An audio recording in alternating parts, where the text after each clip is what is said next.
In this segment, I'm covering Sustainable Development Goal number 17. This is the coordinated business arrangement currently being undertaken for corporations to own, run, and rule the entire planet. SDG 17 is called Partnerships for the Goals. In other words, public-private partnerships. The UN says that it is the global goal to strengthen the means of implementation and revitalise the global partnership for sustainable development. SDG 17 underpins all of the other SDGs. As it says here in their chart, the 2030 Agenda is based on an interconnected economy, society, and environment. As demonstrated also in this chart, SDG 17 is a core feature of every SDG and the UN strategy to achieving the global goals by 2030.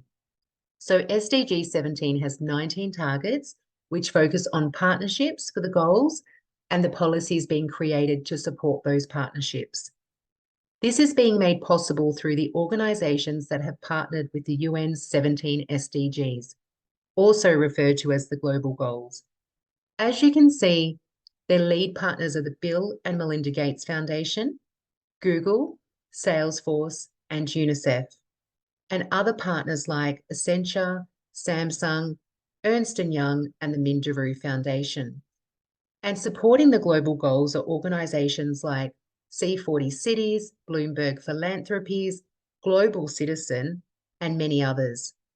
However, SDG 17's main purpose becomes very apparent in its 93-page SDG Partnership Guidebook.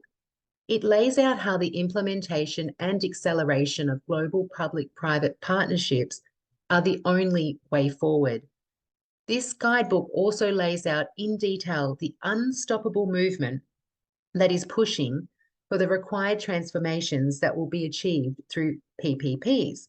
Between 2020 and 2030, which they call the Decade of Action, the UN have accelerated the privatisation of the world.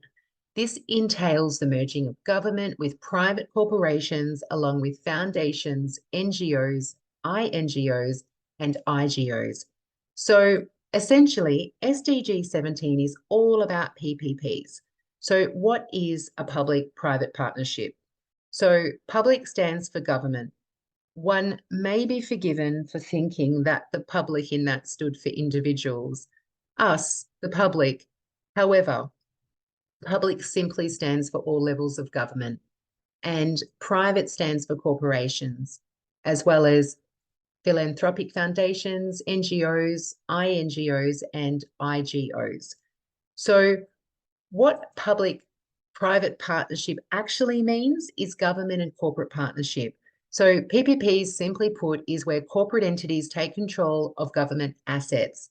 And in case you're not sure what an NGO, INGO, or IGO means or stands for, an NGO is a non-governmental organisation and an INGO is an international non-governmental organisation. They operate independently of any government and independent of government influence. So the term NGO was coined by the United Nations in 1945 in order to distinguish between government bodies and private organisations. The marketing at the time was that NGOs would typically be formed by private citizens with a goodwill mission. Incidentally, the NGOs and INGOs who have a seat at the table today were not typically formed or ran or funded by private citizens, but instead by philanthropists and corporate entities. And an IGO is an intergovernmental organisation. Examples of IGOs are the UN, NATO, the World Bank, the World Economic Forum, and the World Trade Organization. The definition of an IGO is an entity created by treaty involving two or more nations to work in good faith on issues of common interest. There are different types of IGOs, and each type serves its purpose to bypass constitutions and the usual red tape in implementing globalization and an international level of corporate government.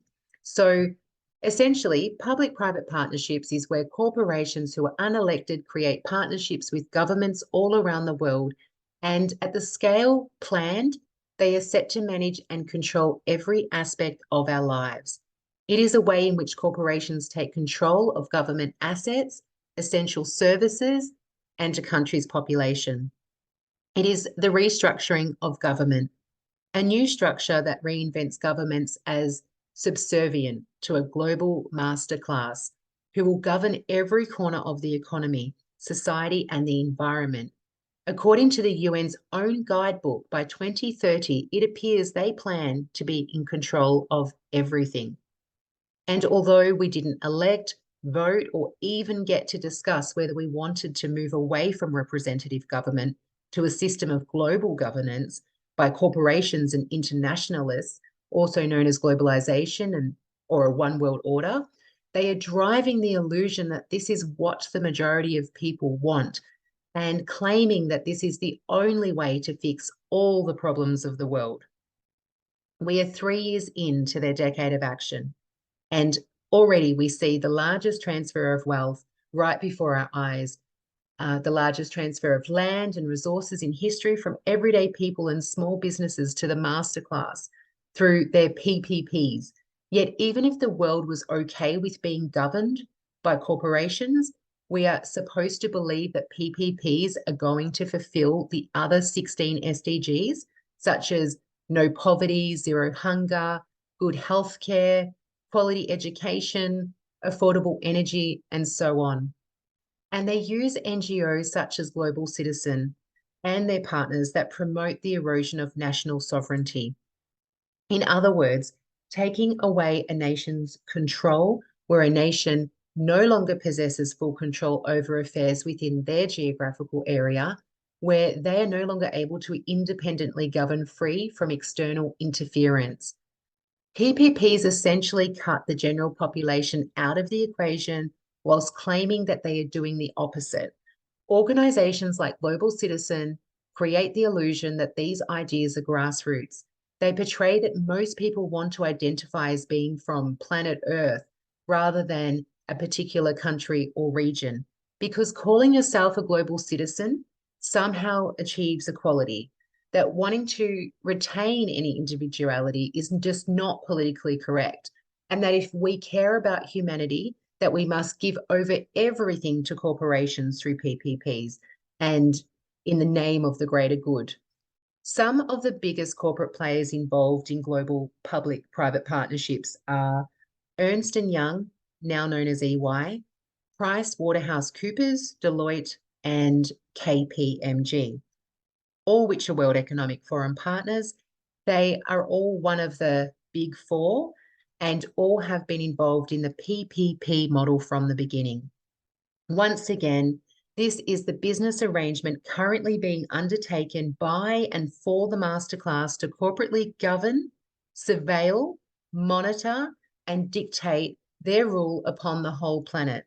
You will find major public-private partnerships involved in every SDG, from smart cities to healthcare to education, infrastructure, food and agriculture, energy, property, and every resource on the planet.